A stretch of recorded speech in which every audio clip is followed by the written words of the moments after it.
Welcome to the Essential 99 Punctuation Rules for Court Reporters, video number 14 of the Semicolon Part 1. I'm Ken Wick. Let's get started. So this video is going to cover ebook rules 18, 19, and 20, which are the use of semicolons and dashes, independent clauses without a coordinating conjunction, and joined independent clauses with internal commas. So rule number 18. Rule number 18 is use semicolons sparingly and only use a dash where required. So this rule is my opinion, but it is supported by the Gregg Reference Manual and the little brown handbook.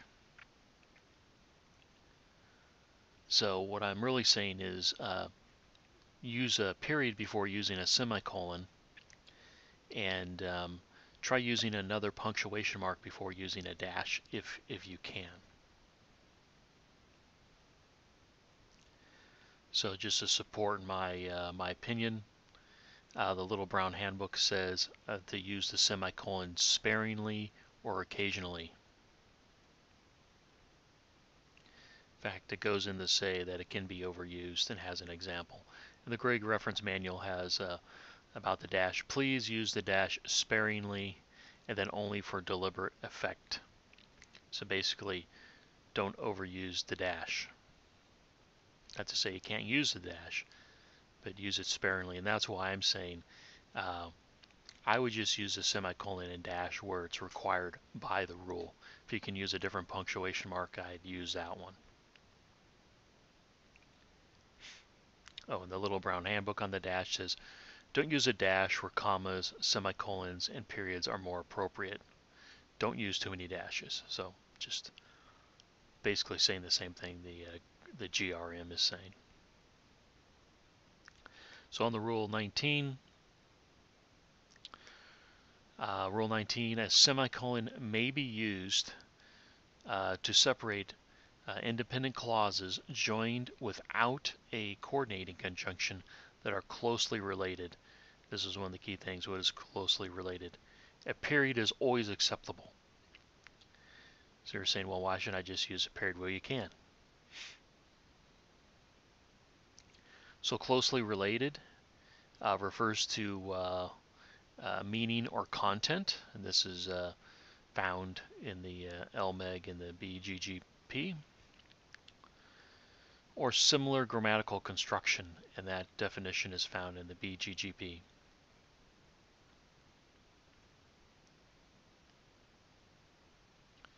So some examples is, I'm from California, semicolon, my spouse is from Washington. Here the first clause, the two independent clauses are closely related. They have, refer to meaning or content. They have similar content or closely related content. So you are allowed to use a semicolon here. If these two independent clauses were not closely related, you'd have to use a period. And this is where I say, well, going back to Rule 19, you can always use a period here instead of a semicolon. So basically, the period is always right, but using a semicolon, they have to be closely related by content or grammatical construction, which is subjective. Next example is we have two independent clauses. The first one is the newspaper headline emphasized the dramatic outcome. The mundane details leading up to the event were contained in the article. Now, you do have you don't have similar construction, but you do have related content. So you can use a semicolon here, or you can use a period. And obviously, if you use a period, you'd capitalize the in here. If you were to use a period, you capitalize the M here. So you can use a semicolon. The main test is, this is the key factor, are they closely related? So closely related just once again means meaning or content or similar grammatical construction. Rule number 20 is use a semicolon to separate independent clauses joined with a coordinating conjunction where one or both clauses has an internal comma. So the question always, or this basically answers the question is what happens when you have, because normally when you have two independent clauses uh, um, connected with a coordinating conjunction, just use a comma. But what happens when one of those or both of those has an internal comma? The answer is use a semicolon to separate it.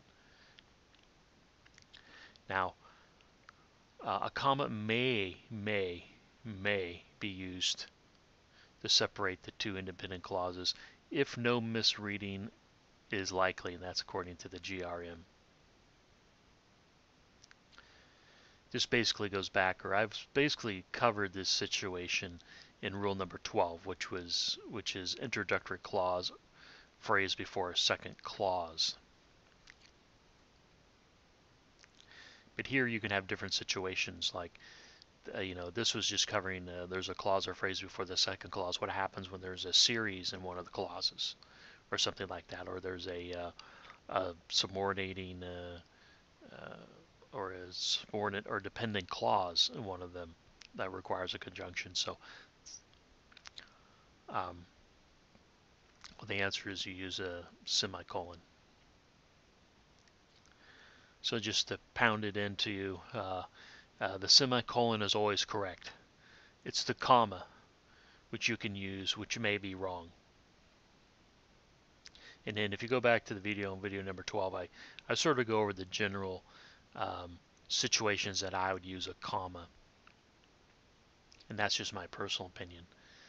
But if you want to be technically correct, it's always a semicolon. So here, I ordered pens, pencils, and paper. This first independent clause has internal commas. Now we have a joined by coordinating conjunction and other independent clauses. I had them mailed express delivery. Since this first independent clause has internal commas, we'd use a semicolon to separate the two independent clauses. This next example, the dependent clauses are in purple, and the first independent clause is in blue, and the second independent clause is in green. So here you have a dependent clause. When I woke up, comma, I saw the assailant with a knife in his hand. And then you have this coordinating conjunction. Then you have another dependent clause. If I had regained consciousness a few moments later, I would, comma, because this if starts this is a subordinating conjunction, starts a dependent clause.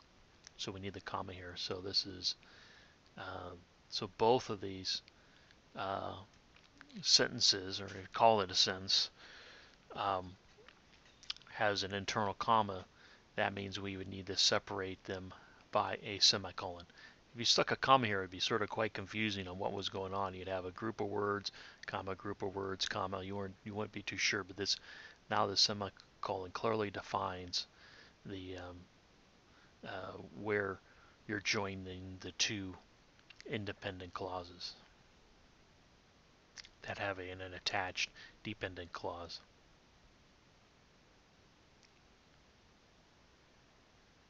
I believe my last examples, we can meet Wednesday afternoon, or if you prefer, we can meet Thursday morning. So you have the first independent clause, the second independent clause in green, and this is a transitional expression that comes at the beginning before the second clause. So you can technically, even though I put a comma here, and this is an example from Rule 12, it would not be wrong to put a semicolon here because one or both of the independent clauses has an internal comma. So basically, you're always right if you put the semicolon. The comma is just saying that you don't think any misreading is likely. And in my opinion, I don't think there's I mean, you can never say never, but there's probably you're more likely not to misunderstand this sentence. Just if it's if the comma is here instead of the semicolon. But the semicolon is always corrected. So that's it. Please subscribe. If you like the video, please hit like. And please buy the ebook. Thank you.